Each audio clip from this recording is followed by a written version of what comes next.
మనల్ని ఏం చేస్తున్నాడంటే నీతిమంతులుగా. అండ్ ఈ లోకంలో ఎవరన్నా మనల్ని నీతిమంతులు అంటారా? సరే, నీతిమంతులు అంటారు. పోనీ నీతిమంతులుగా చేస్తారా మనల్ని? నీతిమంతులుగా ఏమైనా చేయగలిగేది ఏమైనా ఉందా? లేదు. ఎవరు చేస్తున్నారంటే ఇదిగో దేవుడే నీకు కృపను అనుగ్రహిస్తున్నాడు. కృపతో పాటు ఏమనుగ్రహిస్తున్నాడు? నీతిని కూడా అనుగ్రహిస్తున్నాడు. చదువుకురామ్మ. పూర్వము చేయబడిన పాపములను దేవుడు తన ఎంత ఓర్వం అండి ఆయనకి, ఎంత ఎంత ఇంకా ఆయనకి సహనం అంటే ఇంకా సహనము మనుషులకి కూడా ఉండదండి. ఉండదండి. మనుషులు వర్ణించలేరు. అండ్ మనిషి ఎక్కడైనా అంత ఓర్ము కలిగి ఉంటాడా? అండ్ సంఘంలోకి ఒకరోజు లేటుగా వచ్చారంటే పాపలు వచ్చి వెనకపోతారు. మాట అంటే కోపలు వచ్చి వెనకపోతారు. ఓర్ము ఉండదు. అండ్ క్రీస్తుని పోలి, క్రీస్తు రక్తంలో కడగబడి, క్రీస్తుని కృపను పొందుకుంటూ, క్రీస్తుని మనకంత నీతిమంతులుగా చేసినప్పుడు మనం ఏం చేస్తున్నామంట? ఓర్ము ఏమన్నా ఉందా? అండ్ ఆయనకి అంత ఓర్ము ఏంటండి? దేవాది దేవుడికి ఆయనకి అంత ఓర్ము ఏంటి? మనకు ఓర్ము లేకపోతున్నాయి. ఒకసారి చదువమ్మా. పూర్వం చేయబడిన పాపాలని కూడా ఆయన ఏం చేస్తున్నాడు? ఓర్ము చేతంట ఉపేక్షించినందున ఆయన తన నీతిని కలవరపరిచినని క్రీస్తు యేసు రక్తమునందలి విశ్వాసము ద్వారా ఆయనను కరుణాధారముగా బయలుపరిచిన. ఎంత కోరినండి అండి. ఆయనకి అంత ఓర్ము ఉంది కాబట్టి తన సొంత అండి మన కుమారుని ఎవరికైనా ఇస్తాము మనకు అంత ఓర్ము ఉండి ఒక పాపంలో పడిపోతున్నామని ఊరిని వెళ్ళి తీసుకురారని మన కుమారుని ఇస్తామా? ఇవ్వం. ఆడితో పాటు నా కొడుకు కూడా పాడైపోతాడు, లేకపోతే చనిపోతాడు. ఆడ ఆపదలో ఉంటే ఆడిని నేను రక్షించి నేను కూడా చచ్చిపోతాను. పోతే పోనారా, ఆడు ఎలా పోతే మనకెందుకు? మనం రక్షింపబడ్డామని మనం బాగుపడ్డామనుకుంటాం. కానీ దేవుడు, తండ్రి అయిన దేవుడు మనం చేసిన పూర్వము ఒక పాపముల్ని కూడా తన ఓర్ము చేత క్రీస్తుని ఏం చేయాలంటే ధారాళంగా మనకి అనుగ్రహించాడు. అండి మనకి రక్షణ వచ్చిందంటే ధనముతో కానీ ఏమన్నా కొన్నామా? మనం రక్షణ కొన్నామా? ఎలాగొచ్చింది మరి? దేవుడు ఇచ్చేయడు మనకి కదా. దేవుడు ఇచ్చేయడు. ఎంత తేలిక చెప్పేస్తున్నాం దేవుడు ఇచ్చేయడని. కానీ దేవుడు ఇచ్చేటాక గల కారణం ఏంటి? ఎందుకంత ప్రేమ మన మీద చూపిస్తున్నాడంటే ఆయనకి ఏముందంట? ఓర్ము ఉందంట. ఎంత ఓర్ము అండి ఆయనకి. అంటే మన పాప ఇప్పటికీ కూడా మనం తెలిసి తెలియని పాపాలు చేస్తున్నా ఆయన ఓర్ము చేత మనం ఇంకా కాసి కాపాడి ఇలాగ కృపలో మనం ఇంకా ఉంచాడంటే ఆయన ఇంకా చాలా ఓర్ము ఉందండి ఆయనకి. ఎంతవరకు ఉంటుంది? ఎంతవరకు ఉంటుంది చెప్పండి అమ్మా. ఎంతవరకు ఉంటుంది? అంత ఉండదు, ఇక్కడ ఉండదు. మన అంత ఎప్పుడు తేల్చేస్తాడంటే ఓర్ముతోటి. ఎప్పుడు తేల్చేస్తాడా? చనిపోయాక అక్కడికి వెళ్తాం కదా, అప్పుడు అంతు పొంత ఉండదు మనకి. ఎక్కడికి వెళ్ళాలో ఏం చేయాలో ఏముండదు, ఇంకా ఏముండదు. మొత్తం ఒక నొక్కు నొక్కేసి అలా పడితే మొత్తం ఈ 16 పళ్ళునంట కొరుక్కుంటూ ఆయన తెలుగు వేసుకుని చూస్తామండి. ఇలా అవసరమా మనకి? అది అవసరమా?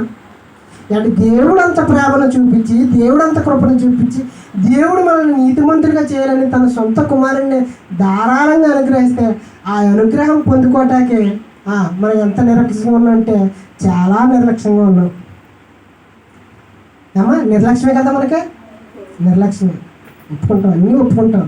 కానీ దేవుని యొక్క కృపను పొందుకోవటానికి మాత్రం ఒప్పుకోం. చదువమ్మా.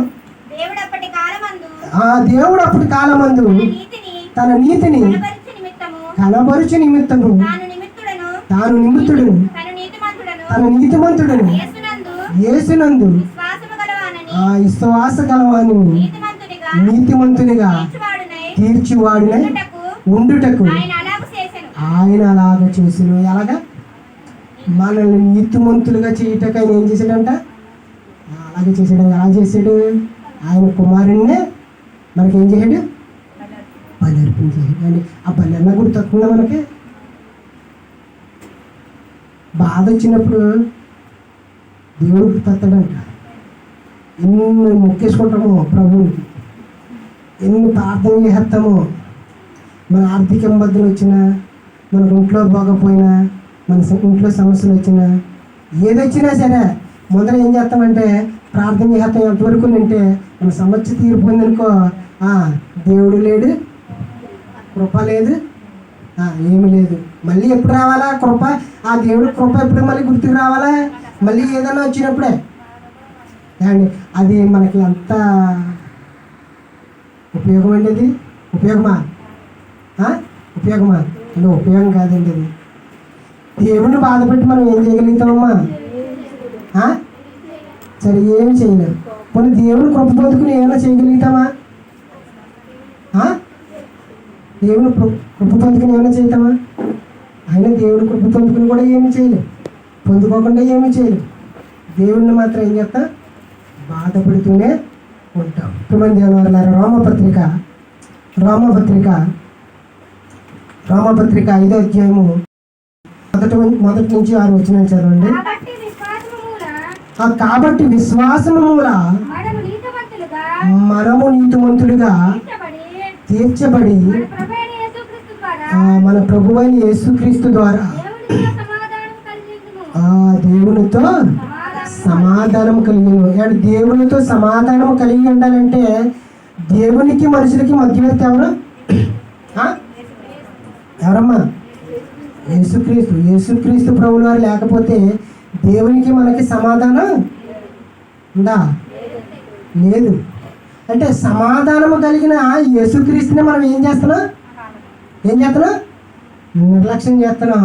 ఆయన మాటలకే మనం విడిచిపెట్టేసి లక్ష్య పెట్టకుండా మనం ఏం చేస్తున్నాం? ఏదో వస్తున్నాం ఆరాధనకు, అందరూ వస్తున్నారు, ఆరాధన చేసుకుంటున్నారు, మనము అందులో ఒకళ్ళు ఆరాధన చేసుకుంటున్నాం, వెళ్ళిపోతున్నాం అంతవరకు. మళ్ళీ ఇది ఎప్పుడు ఆరాధన? మళ్ళీ ఆదివారం. మన మధ్యలో మరి 7 దినాల్లో నిన్ను 6 దినాల్లో కూడా ఏం చేస్తున్నాడు? ఆయన తన బలిష్టమైన రెక్కల కింద కాసి కాపాడి మళ్ళీ నిన్ను ఆదివారం సిద్ధపడుతున్నాడంటే అది ఏంటది? దేవుడు కృప. ఆ కృప ఎవరి ద్వారాగా వచ్చింది అంటే క్రీస్తు ద్వారాగానే వచ్చింది. క్రీస్తు దేవునికి మనకి మధ్యవర్తిగా ఉన్నాడు కాబట్టి అదిగో మనం చేసిన తప్పులన్నిటికీ ఆయన ఇదిగో మధ్యవర్తిగా ఉంది తండ్రి. ఆయన్ని శాంతపరుతూ ఉన్నాడు. అదే అంజూరపు చెట్టు దగ్గరికి వెళ్ళినప్పుడు చూస్తాం కదా, ఇది 3 ఏండ్ల నుండి ఫలించలేదు, భూమి నేల సారము వ్యర్థమైపోతుంది కనుక దీన్ని నరికి అవతల పాడైంది అంటాడు. ఇప్పుడు ఏమంటాడు తోటమల్లి? ప్రభువా తండ్రి, ఈ సంవత్సరం కూడా మనం చూద్దాం. అది ఒకవేళ ఫలించి ఫలాలు తెచ్చిన ఎడల మంచిదే కదా తండ్రి, మంచిదే కదా. నేను ఎరువు వేస్తాను, నీరు వేస్తాను, అన్నీ వేసి దాన్ని ఫలించేలా నేను చేస్తాను. అంటే దైవ సేవకుల ద్వారాగా, ఎంతమంది ద్వారాగా మనకి దేవుడు నీరుగా వాక్యాన్ని ఇస్తున్నాడు, ఎరువుగా వాక్యాన్ని ఇస్తున్నాడు. ఇవన్నీ భుజించేసి మనం ఏం చేస్తున్నామంటే ఫలించిన చెట్లకి ఎండిపోయిన మూళ్ళ తయారైపోయి దేవుని ఎదుట ఏం చేస్తున్నాం? మనం తిరుగుబాటుతనంగా ఉంటున్నాం. అండి ఎంత కృపిస్తున్నాడండి దేవుడు. క్రీస్తు ద్వారా ఎంత కృపిస్తున్నాడు. ఒక్కసారైనా మనకు ఆ ఆలోచన వస్తుందా? మనకి ఒక్కసారైనా కనీసం ఒక్క రోజైనా మనం ఆలోచించండి.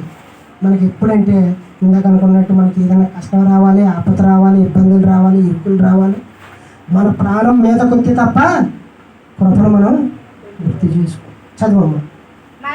మరియు ఆయన ద్వారా మన విశ్వాసము వలన ఈ కృపయందు ప్రవేశము గలవారమై అందులో నిలిచేయండి. ఎందులో నిలిచేయండి? కృపలో నిలిచేయండి, క్రీస్తులో నిలిచేయండి. చదవమ్మా. దేవుని మహిమను కూర్చిన అతిశయపడుచున్నా. నాకు కృప ఉంది, నాకు కృప ఉంది, నాకేంటి అతిశయం అంటే అతిశయం ఉండటం మంచిదే. ప్రభువు మీద అతిశయం, దేవుడు ఉన్నాడు నాకు, ప్రభువు నాకు ఉన్నాడు అని అతిశయపడటం మంచిదే. కానీ దేవునికి నువ్వు ఇచ్చిన సమయం ఏంటి? క్రీస్తుకు నువ్వు ఇచ్చే విలువేంటి?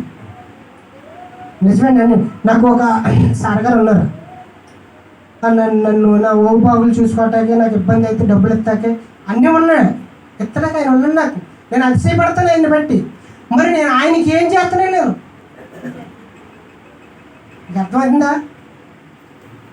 అర్థమైందమ్మా? నేను అతిశయపడుతున్నాను. నాకు అవసరానికి డబ్బులు ఇస్తున్నాడు, అవసరం తీరుతున్నాడు, నా ఇబ్బందిని తీరుతున్నాడు, నాకు జీతం ఇస్తున్నాడు, అన్నీ చేస్తున్నాడు. నాకు ఆయన ఉన్నాడని నాకు అతిశయం అనేది ఉంది. నాకు ధీమా అనేది ఉంది. మరి ధీమా ఉన్న ఆయనకి నువ్వేం చేస్తున్నావు? అర్థమైందా? ఏం చేస్తున్నావు? ఏం చేస్తలేదు. కానీ ఏం చేస్తున్నా? అతిశయపడుతున్నా. నాకు దేవుడు ఉన్నాడు, ప్రభువు ఉన్నాడు, అతిశయపడుతున్నా తప్ప. కానీ ప్రభువు కొరకు నేను ఏం చేస్తున్నాను? నా దేవుని కొరకు నేను ఏం చేస్తున్నాను? నా దేవుని పని కొరకు నేను ఏం ప్రయాసపడుతున్నాను? ఏమన్నా ఉందా? అది ఉండదు. అతిశయం మాత్రం ఉంటుంది. చదువమ్మ. అంతేకాదు శ్రమ, ఓర్పు, పరీక్షను, పరీక్ష నిరీక్షణను కలుగు చేయునని ఎరిగి శ్రమలందును అతిశయపడదుము. ఎప్పుడు వస్తుంది అతిశయము? ప్రభువు కొరకు మనం బ్రతుకుతామని చెప్పుడు ఇవన్నీ శ్రమ, ఓర్పు శ్రమను ఇవన్నీ చెప్పుకోతున్నాడు కదా. ఇవన్నీ వచ్చినప్పుడు మనం ఏం చేస్తామంటే నాకు ప్రభువు ఉన్నాడు, నేను నా ప్రభువుకు నేను చేస్తున్నాను, నా ప్రభువు నాకు చేస్తున్నాడని అప్పుడు నువ్వు అతిశయపడు. తప్పులేదు. ఎందుకంటే నువ్వు ఆయన పని చేస్తున్నావు కాబట్టి నీకు కష్టం వచ్చేటప్పుడు, నీకు ఆపద వచ్చేటప్పుడు, నీకు ఇబ్బంది వచ్చేటప్పుడు ఆయన కలగజేసుకుంటాడు. నీ విషయాన్ని ఆయన కలగజేసుకుంటాడు. అప్పుడు నువ్వేం చేయాలంటే అప్పుడు అతిశయపడు. నువ్వేమీ చేయకుండా నాకు ప్రభువు అన్నాడు, నువ్వేమీ చేయకుండా నాకు దేవుడు అన్నాడంటే అది ఎంత మాత్రం అది ఉపయోగకరం కాదు. అలాగని దేవుడికి ఉపయోగకరం కాదు, అలాగని నీకు కూడా ఉపయోగకరం కాదు. ఈ మధ్యలో మన జీవితకాలము లేకపోతే మన ఆయుష్కాలం అంతా ఏమైపోతుంది? వ్యర్థమైపోతుంది. కాలగతిలో మన జీవితకాలం అంతా కలిసిపోతుంది. ఒక దినాన్ని మనం ప్రభువు యొద్ద నిలబడాలి. అప్పుడు నువ్వేం చేసావా అంటే ప్రభువా నీ కొరకు నేను అతిశయపడ్డానంటే అతిశయపడి నువ్వు ఏం చేసావని అడిగితే నువ్వేం చెప్పగలుగుతావు? చెప్పాలి. ఏం చెప్పగలుగుతావు? ఏమి చెప్పలేము. కాబట్టి ప్రభు ఇచ్చిన కృపను పొందుకుంటూ మనం ఆయన మీద అతిశయపడినప్పుడు మనకు కష్టాలు వచ్చినా, మనకి ఇబ్బందులు వచ్చినా, ఇరుకులు వచ్చినా, బాధలు వచ్చినా, కన్నీళ్ళు వచ్చినా, ఇవన్నీ ఓర్పును, శ్రమను ఇవన్నీ పుట్టించినప్పుడు, ఇవన్నీ మనకు వచ్చినప్పుడు నాకు ఇవన్నీ తీసేవాడు, నాకు నా ప్రభు ఉన్నాడు అని నువ్వు అప్పుడు అతిశయపడ్డావు అనుకో, అప్పుడు నీకున్న జీవితంలో ఉన్న ఆనందమే గొప్పది.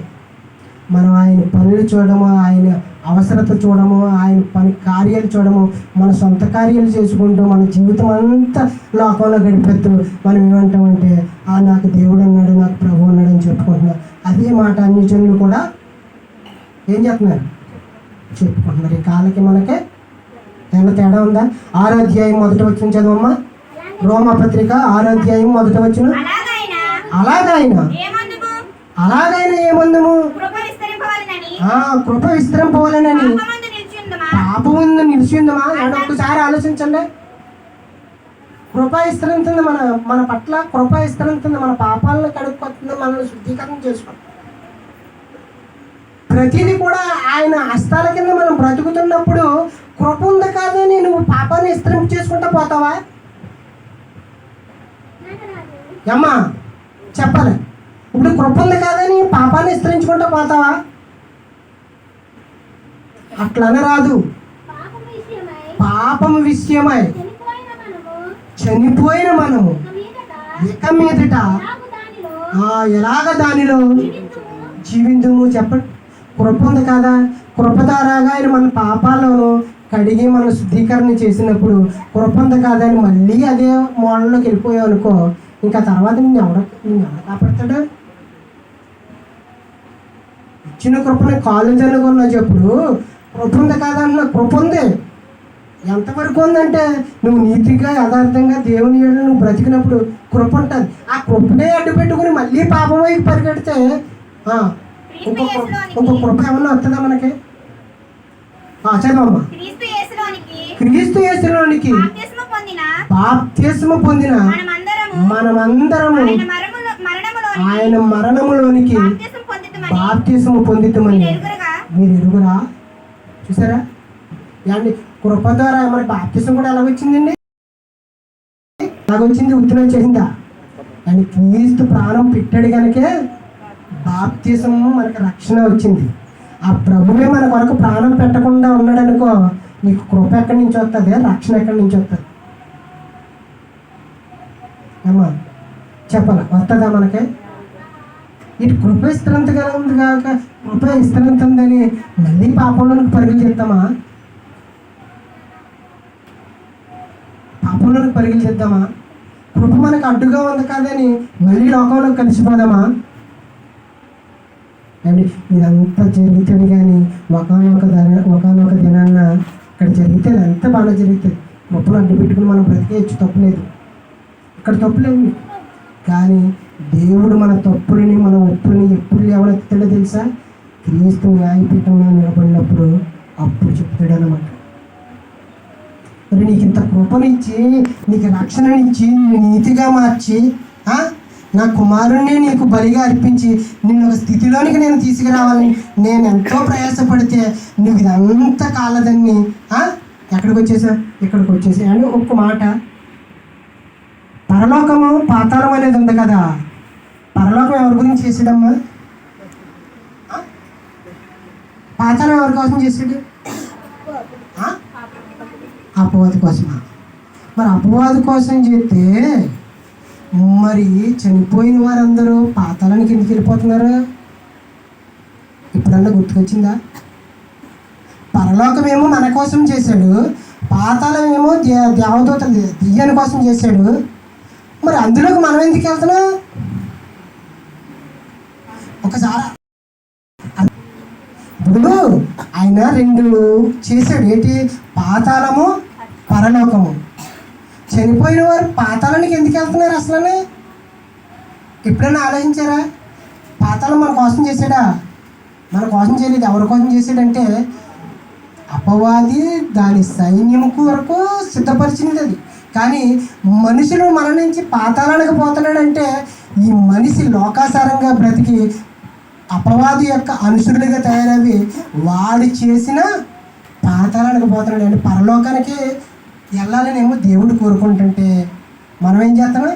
మాకు పరలోకం వద్దు ప్రభువా, నీ కృప వద్దు, నీ రక్షణ వద్దు, నీ దయాదాక్షిణ్యం అసలే వద్దు, మాకు ఆ పాతాళమే వెచ్చగా ఉంటుంది, మేము అక్కడికే పోతాం అంటున్నారు తప్ప, ఒరే బాబు మేము పాతాళానికి వెళ్ళే మార్గాన్ని నేను మీకు అప్పచెప్పాను, పాతాళానికి వెళ్ళకుండా మీకు ఒక మార్గాన్ని అప్పచెప్పాను, అదే పరలోకం, అందులోకి వెళ్ళండి అంటే ఎవరైనా వెళ్తున్నారా? అందులోకి వెళ్ళటానికి ఎవరు ఇష్టపడతలేదు. క్రీస్తుని మన కొరకు అంతగా మనకి ఇంకొక మాట, ఇంకొక ప్రశ్న అండి, దేవాతి దేవుడు క్రీస్తుని ఎక్కువ ప్రేమించాడా, మనల్ని ఎక్కువ ప్రేమించాడా? వీటి ఎన్ని తెలిసి కూడా మనం ఏం చేస్తున్నాం? వీటి మన కోసం అంటే క్రీస్తు పరిశుద్ధుడు, పవిత్రుడు, నీతిమంతుడు, యథార్థవంతుడు అని అంది ఏ పాపం లేదు కనుక దేవుడు ఆయన ప్రేమించవచ్చు. ఇటు పాపులనైన మనల్ని ప్రేమించబెట్టి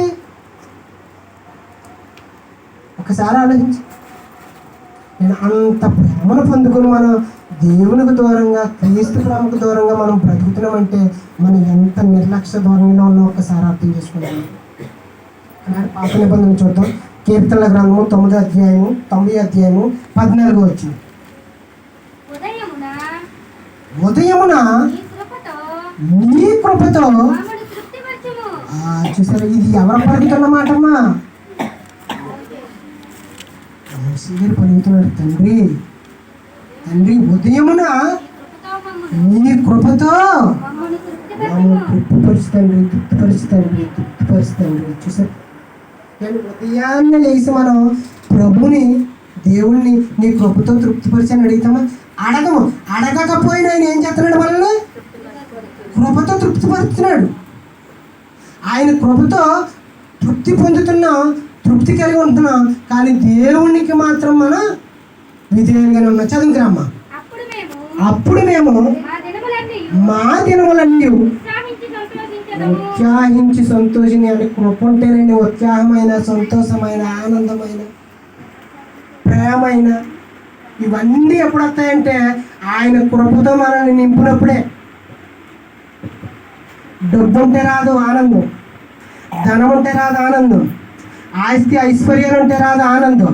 మరి ఏముంటుందయ్యా అంటే, ఇదిగో నువ్వు ఉదయకాలాన్ని మమ్మల్ని రాత్రి అంతా సుఖనిద్రపరిచి ఉదయకాలాన్ని మళ్ళీ మాకు దయచేసావు చూసావా, ఆ కృప ఉంది చూసావా, ఆ కృపతో మమ్మల్ని ఏం చెప్తున్నావు తండ్రి, నువ్వు ఎంతో ఆనందపడుతున్నావు, తృప్తిపడుతున్నావు, సంతోషపడుతున్నావు అని మోసే గారు అంటున్నారు. ఏమన్నా మనం అనగలుగుతున్నాం అన్నమాట? ఒకసారి అనిస్తే మనం అనగలుగుతున్నామా? చదువుకురమ్మా.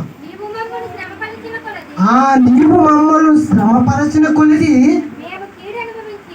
మేము కీడు అనుభవించి వేళ్ళ కొలది మమ్మల్ని సంతోషపరిచి. కీడు వచ్చిన, శ్రమలు వచ్చిన అందులోని కూడా ఏం చేయమంటున్నారా? సంతోషపరిచి తండ్రి, సంతోషపరిచి. అండి కీడు కానీ ఆపదలు కానీ దేవుడు పెడతాడా మనకి? పెడతాడు. ఎందుకు పెడతాడో తెలుసా? ఎందుకు పెడతాడో తెలుసా?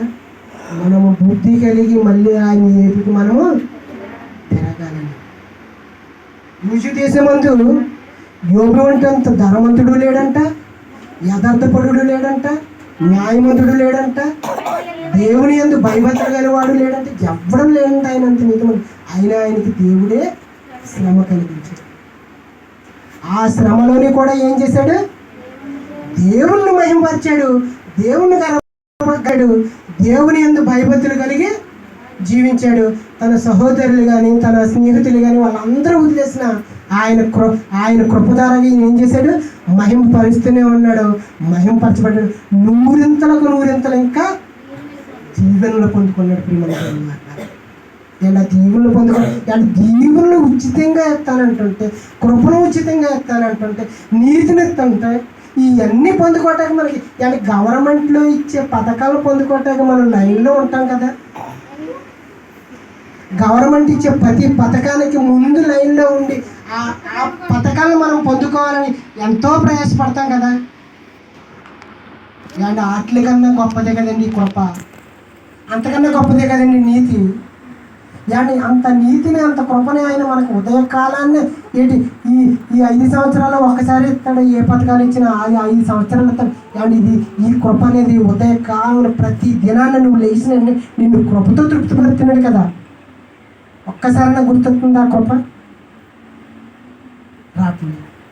ఎందుకు రావట్లేదంటే దేవుని కృపను పొందుకోలేని వారిగా మనం ఉన్నాం కనుక. చదవమ్మా. నీ సేవకులకు నీ కార్యాలు కనపరచు. అంటే సేవకులు అంటే ఇక్కడ చెప్పేవాళ్ళే కాదండి, వినేవారు కూడా సేవకులే. వినేవారు కూడా దేవుని పిల్లలే, దేవుని పరిచర్య చేసేవారే. వాళ్ళకి కూడా ఏముండాలంట? కార్యములు బయలుపరచమని. అంటే కార్యాలన్నా కార్యాలన్నా పొందుకోవడాకన్నా మనం ఉంటున్నామా? చూడండి, మనం ఎన్ని విసర్జించుకుంటూ దేవుని ఇచ్చిన బహుమానాలు ఎన్ని కాళ్ళదనుకుంటూ పోతున్నాం. ఒక్కసారి వరుసనే మీరు గుర్తుపెట్టుకునే దాన్ని చదువుకుంటూ పోతే ఏమండి మన జీవితంలో అన్నీ ఇచ్చినా సరే మనం ఏం చేస్తున్నాం వదులుకుంటూ పోతాం. ఇది ఏంటండి బాబు, ఇటు అన్ని కార్యాలు అన్ని కృపలు అన్ని మనకు ఉదయకాలాన్ని మన జీవితకాలం అంతా ఆయన ఎంతో కృపను చూపించాలని ఆయన ఇచ్చే కృపను మనం పొందుకోలేకపోతున్నాం. అంటే ఇంకా మనం అంత దౌర్భాగ్యులు కానివ్వండి, లేదంటే మనంతా పాపిష్టి వాళ్ళు కూడా ఇంకెవరు ఉండరేమో. కానీ పొందుకోవటం కానీ గవర్నమెంట్ ఇచ్చే పథకాన్ని పొందుకోవటం ఒక లైన్లోకి పోతున్నాం. ప్రీబస్ గురించి వెళ్ళిపోతున్నాం. ప్రీబస్ గురించి నెలకు 1800 రాయించేసుకున్నాం, గ్యాస్ పనులు రాయించేసుకుంటున్నాము. ఇవన్నీ ఎక్కడి నుంచి వస్తున్నాయంటే ప్రభుత్వం ద్వారా వచ్చి వాటికి ఎంతవరకు ఇక్కడ వాటికి పరుగులు పెడుతున్నాం. ఏంటి ఉదయాన్ని కూడా ఎవరు ఉదయాన్నే నీకు తెల్లరగట్లు ఇచ్చేస్తున్నాడు. నిన్ను నిద్ర మంచం మీద లెగ్గాలి నీకు ఆయన ఏం చేస్తున్నాడు? కృపను బయలుపరిచేస్తున్నాడు. నిన్ను ఆనందంతో నింపాలనుకుంటున్నాడు, మేలులతో నింపాలనుకుంటున్నాడు. ఏంటి ఇవన్నీ వదులుకోవటం కదా. ఒక్కసారి ఆలోచించండి. అండ్ వద్దండి, అలా ఉండొద్దండి. అండ్ ఇచ్చిన కృపను మనం అందుకునే వారిలా ఉండాలండి. ఇంకొకటి తెలుసా, దేవుడు అంట మన పట్ల కృపన్నట్టమే కాదంటే దాసి ఉంచిన మేలులను ప్రతి ఒక్కరికి, అంటే ఇక్కడ ఉన్న వాళ్ళందరికీ, ఇక్కడ ఉన్న వాళ్ళకే కాదండి ప్రతి ఒక్కరికి కూడా ఆయన దాసిడంట మేలు. తెలుసా? చాలా మేలు అసలు. ఆ మేలు పొందుకోవడానికి నువ్వు రెడీగా ఉన్నావా లేదా? మెయిన్ అది. నా ఇంట్లో బాగుంటలేదు, నేను ఎప్పుడు ఒకలాగా ఉంటున్నానంటే ఆయన చూస్తున్నాడు, నీకు ఇస్తాక చూస్తున్నాడు. నువ్వు పొందుకునేవాడిగా నువ్వు ఉన్నావా? అర్థమైందా? ఆయన ఇస్తాక రెడీగా ఆయన పుట్లో పెట్టుకునే బహుమానాలు నా కుమారులకి నా బిడ్డలకి ఇవ్వాలని అలా పట్టుకుని ఉన్నాడు ఆయన. ఆయన ఇస్తున్న బహుమానాలు నువ్వు పొందుకోవడానికి